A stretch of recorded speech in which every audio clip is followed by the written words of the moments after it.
Hello dear students, NCERT math series class 12th में आज हम कर रहे हैं प्रोबेबिलिटी का एक्सरसाइज 13.1। पहले 5 क्वेश्चंस हमारे प्रीवियस लेक्चर में हो चुके हैं। अभी इस वीडियो में हम क्वेश्चन नंबर 6 से स्टार्ट करेंगे। क्वेश्चन नंबर 6 देखो क्या है। कहा गया कॉइन इज टॉस 3 टाइम्स। एक कॉइन को 3 बार टॉस किया गया, तो एच एच से लेकर ये आपकी कितने number of sample space 2 cube 8 आ जाएगा। एच एच से लेकर 3 बार एच, 2 बार एच, 1 बार एच और 0 बार एच, इस तरीके से आपके यहाँ पर बन गया। और उसमें फर्स्ट पार्ट कहा गया ई कोई इवेंट है। कहा गया हेड ऑन थर्ड टॉस, तीसरे टॉस पर एच आना चाहिए, मींस यहाँ पर एच होना चाहिए। एफ कोई इवेंट है, हेड्स ऑन फर्स्ट 2 टॉसेस, पहले 2 पर एच होना चाहिए। तो यहाँ पर कितने, यहाँ पॉसिबिलिटी जब 2 खाली होते हैं तो एच टी करके 4 आ जाते हैं, H H, H T H, T T. इसी तरीके से एफ इवेंट में 2 एच हो गए, तो यहाँ पर एच टी 2 ही पॉसिबिलिटीज हैं आने की। ई इंटरसेक्शन एफ देखेंगे तो क्या आ गया, तीनों बार एच होना चाहिए क्योंकि पहला इवेंट कह रहा है एच 1 बार, और यहाँ तो इस तरीके से नंबर ऑफ इंटरसेक्शन 1 आ गया। प्रोबेबिलिटी ऑफ ई हमें कंडीशनल प्रोबेबिलिटी पूरे एक्सरसाइज में बताना है। प्रीवियस लेक्चर में हम सारा कॉन्सेप्ट बता चुके हैं, इसलिए हम उसी का एक कनेक्टेड करा रहे हैं, जो आगे क्वेश्चंस करा रहे हैं। तो probability of E where F is already occur चाहिए, तो क्या आ जाएगा, नंबर ऑफ इंटरसेक्शन ऑफ 1 है और नंबर ऑफ एफ 2 है, तो 1/2 आ गया। सेकंड पार्ट में शुरू करते हैं। सेकंड पार्ट इसी का है, क्वेश्चन नंबर 6 का। एटलीस्ट 2 हेड्स, मतलब कम से कम 2 हेड होने चाहिए।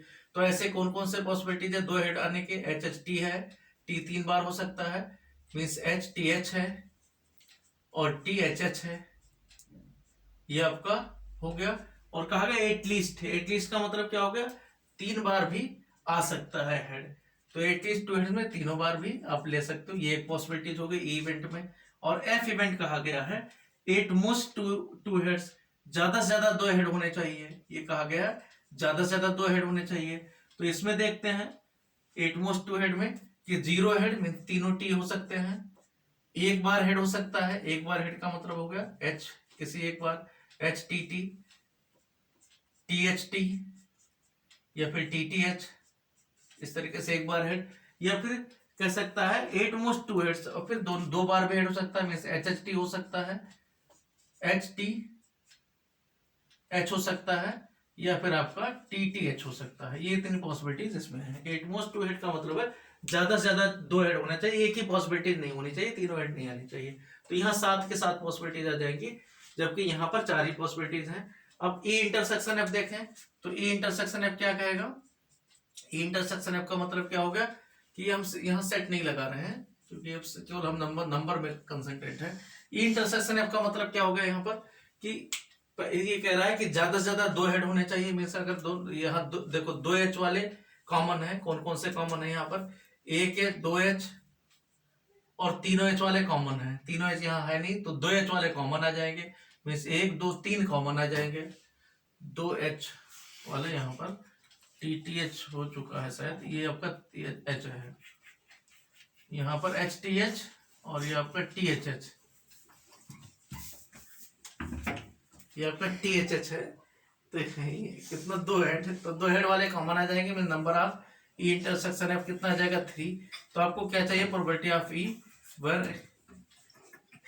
एफ इज ऑलरेडी टेकन, तो number of E intersection F क्या आ गया 3 और डिवाइडेड बाई एफ हो जाएगा। एफ पे कितने हैं, एफ में 7 है, तो 3/7 आंसर हो गया।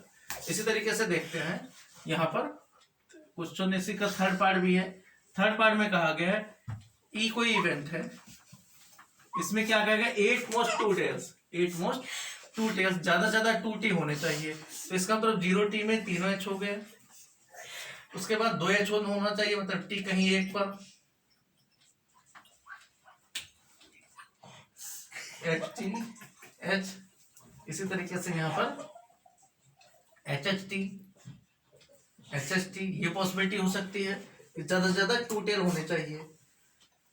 8 मोस्ट 2 टेल में 0 टी भी चलेगा, 1 टी भी चलेगा, 1 टी भी चलेगा, मीन्स ये भी आ जाएगा H T T, T H T और टी टी एच। केवल क्या नहीं होने चाहिए, तीनों हेड नहीं होने चाहिए, तीनों टेल नहीं होने चाहिए, मीन्स एक ही 7 पॉसिबिलिटीज होनी चाहिए, एक नहीं होनी चाहिए।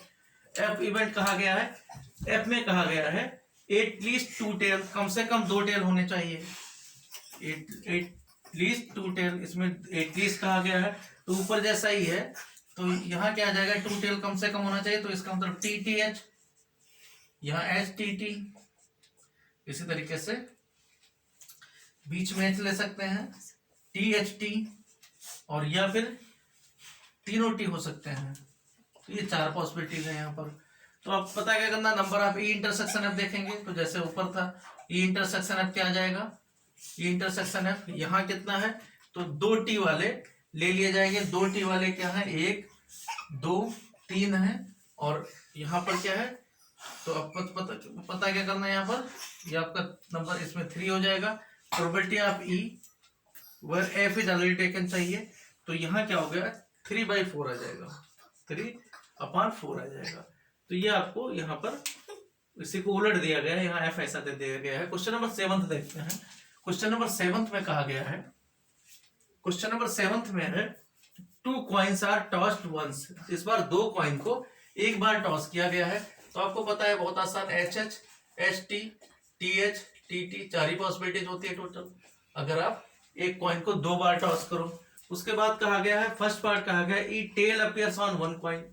ई कोई इवेंट है, फर्स्ट पार्ट में ई कोई इवेंट है जिसमें कहा गया है कि tail appears on first on 1 coin, on 1 coin, किसी भी एक कॉइन पर टी अपीयर हुआ है। तो क्या क्या हो सकता है, एच टी, टी एच, ये हो सकता है, एटलीस्ट वर्ड नहीं है। टेल अपीयर्स ऑन 1 कॉइन, तो ये किसी एक पर टी है, चाहे पहले पर या दूसरे पर। एफ कहा गया 1 कॉइन शोज हेड, किस 1 कॉइन, एफ कोई इवेंट है जिसमें कहा गया एक कॉइन कोई हेड है, तो इसमें भी क्या आ गया, एच टी और टी एच, यहाँ भी वही। तो इंटरसेक्शन देखेंगे, दोनों वही बात आ रही है, इंटरसेक्शन एफ में पूरा पूरा यही आ जाएगा, मीन्स एच टी और टी एच ही रह जाएगा। तो हमें पता क्या करना है, probability of E where F is already taken, तो ई इंटरसेक्शन एफ में 2 आ जाएगा, और यहाँ एफ में भी 2 है, तो 1 पूरी प्रोबेबिलिटी आ जाएगी। सेकंड पार्ट इसका कहा गया है, सेकंड पार्ट क्वेश्चन का है, कहा गया है कि नो टेल अपीयर्स, कोई भी टेल अपीयर्स नहीं है, तो नो टेल अपीयर्स में ई इवेंट कितना आ जाएगा, ई इवेंट में केवल एच एच आ जाएगा क्योंकि एक भी नहीं है। एफ कहा गया नो हेड अपीयर्स, एफ कोई इवेंट है उसमें कहा गया हेड अपीयर्स नहीं होना चाहिए, दोनों टी होना चाहिए। तो ई इंटरसेक्शन एफ देखेंगे तो यहाँ कुछ भी नहीं आएगा, नल सेट आएगा, तो नंबर ऑफ इंटरसेक्शन आपका एफ 0 आ गया, नंबर ऑफ इंटरसेक्शन एफ 0 आ गया। तो प्रोबेबिलिटी हमें चाहिए E where F is already taken, तो क्या आ जाएगा, 0 में एफ का वैल्यू 1 है तो 0 आ जाएगा। तो यहाँ पर प्रोबेबिलिटी 0 आ गया, ऊपर वाले में 1 है। इसी तरीके से और देखते हैं, ये तो क्वेश्चन नंबर 7 के 2 ही पार्ट थे। क्वेश्चन नंबर 8 देखते हैं। क्वेश्चन नंबर 8 में क्या है, तो यहाँ क्वेश्चन का इंटरप्रिटेशन ज्यादा जरूरी है, उसके बाद में क्वेश्चन और ज्यादा दम नहीं है क्वेश्चन में। पूरे प्रोबेबिलिटी में आपकी अंडरस्टैंडिंग, आपकी एनालिटिकल पावर कितनी अच्छी है, और कुछ जो है आप परमुटेशन कॉम्बिनेशन कितना पढ़ के आए हो, वहां भी यही इसी स्किल्स की जरूरत है। उसके बाद में क्वेश्चन से फिर जल्दी जल्दी हो जाते हैं, इसीलिए हमने इसके सभी एग्जाम्पल बताए हैं, और आगे भी जो वीडियो बनाएंगे उसमें सारे एग्जाम्पल्स भी लेंगे हम, जिससे आपको ज्यादा से ज्यादा क्वेश्चन जितना इनकाउंटर करोगे उतना ही क्वेश्चन समझ में आएगा। क्वेश्चन नंबर 8 देखते हैं। क्वेश्चन नंबर 8 कहा गया है, अ डाई इज थ्रोन 3 टाइम्स, एक डाई को 3 बार थ्रो किया गया, तो बहुत सारी पॉसिबिलिटीज आएगी। नंबर ऑफ सैंपल स्पेस देखोगे तो ये 6 इंटू 6 आ जाएगा, मीन्स 6 क्यूब 216 आएगा, बहुत ज्यादा नंबर आएगा। तो एक एक तो बता पाना बहुत मुश्किल है, क्योंकि 1 1 से लेकर 6 तक आएंगे, बहुत सारे होंगे। इसके बाद देखो कहा गया है कोई ई इवेंट है, ई इवेंट क्या है, 4 अपीयर्स ऑन थर्ड टॉस, तो 4 अपीयर्स। अब यहाँ इसका मतलब क्या है, परमुटेशन लगाए तो तीसरे टॉस में कहा गया 4 होना चाहिए, इसका मतलब यहाँ 6 पॉसिबिलिटीज हैं, 1 से लेकर 2 से 6 तक, दूसरे वाले में 1 से लेकर 6 तक, तो 36 पॉसिबिलिटीज यहाँ नंबर ऑफ ये आपको दे देगा।